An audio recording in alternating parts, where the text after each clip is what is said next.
چې موږ او تاسې پرمختګ کوو، دا پرمختګ به ستونزې ولري، خو هېڅ ستونزې ته باید تسلیم نه شو او باید کار وکړو، مایوسه نه شو چې نن دلته یا په فلان ځای کې ما ته دا خبره وشوه یا یو مشر هغه په دې نظر دی یا یو شخصیت دا په دې نظر دی یا فلان شخص تبعیضي چلند کوي. دا افغانستان خو نه زما یوازې دي، نه ستاسې دي یوازې، دا د 40 میلیونه افغانانو مشترک کړ.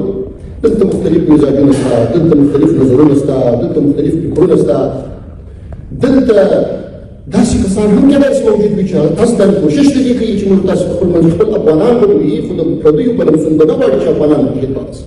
هغوی باید وپېژندل شي او هغوی ته باید په زغرده ځواب ورکړل شي چې ستا هغه نظر او فکر دلته نشي تحمیلېدلی چې هغه د افغانستان د ملي ګټو سره په ټکر تر هغه حده چې زموږ توان دي هغه ما ټول مصرف کړي دي. په ټولو سرحداتو باندې انشاءالله هېڅوک نشي کولی چې یو متر د افغانستان خاورو ته راداخل شي او یا د افغانستان په خاورو ته بد نظر وکړي. د سر په بای ولاړ یم، که چا ښه لګېږي که چا بده لګېږي، خپل د هېواد حریم به ساتو او په هر قیمت به ساتو. دا مو ژمنه ده، دا مو تعهد دی او په دې وطن کې به انشاءالله تعالی خپل ژوند به مونږ دلته یي، مرګ به مو هم دلته یي او ټول وخت په همدې وطن کې انشاءالله موږ د افغانانو په خدمت کې یو تر څو چې افغانان غواړو. نو خپل وس او توان درسره شریکوو انشاءالله، په ټولو ستونزو په هوارولو کې انشاءالله موږ خپل وس درسره کوو، خپل توان درسره کوو. د ټولو افغانانو څخه هیله کوو، ارزو مو دا ده، خواهش مو دا دی چې وطن تر هر څه، تر اسلام وروسته وطن ته تر هر څه ترجیح ورکړي. زموږ او ستاسې وطن که دغسې یو لیونۍ مینه ونه لرو، که دغسې یو انتهایي کوشش ونه کړو او هر یو خپل مسؤلیت دا ونه بولو، نشو جوړولی.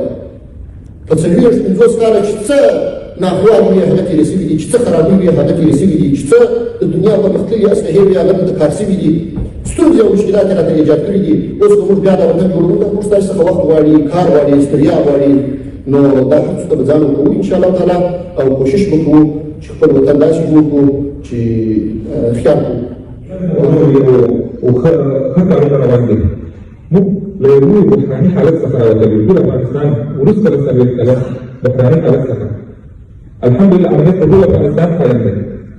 شپې ته کولی شي 2 بجې د یو کوڼ نه بل کوڼ هېواد ته لاړ شي، خو بیا هم ډېر دښمنان پټه ناره زمین کې ناست دي، هم د تبلیغاتو کوشش کوي او هم د وطن د امنیت او د ولسونو د ځور کوشش کوي.